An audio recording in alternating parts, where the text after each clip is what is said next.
16 तारखेला 131वी घटना दुरुस्ती लोकसभेमध्ये मांडण्यात आली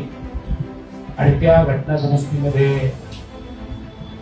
या विधेयकामध्ये काय काय आहे, काय नाही, काय होतं, काय करायला पाहिजे होतं, या सर्वांवर दिवसभर चर्चा सुरू आहे. आणि 2014 पासून आपण जी समस्येला सामोरं जातो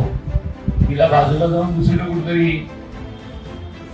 वेगळ्या दिशेने चर्चा पाहायला आपल्याला ऐकायला मिळते. मी पहिल्यांदा या विधेयकावर एवढंच म्हणेन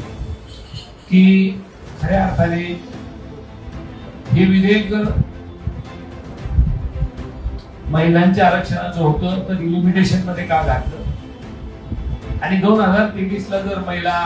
आरक्षणाचं विधेयक पारित झालं होतं तर पुन्हा एकदा हे विधेयक आणायची गरज होती का, हा खरा मुद्दा आहे. तरी पण मग का आणलं, याच्या पाठीमागे हेतू काय आहे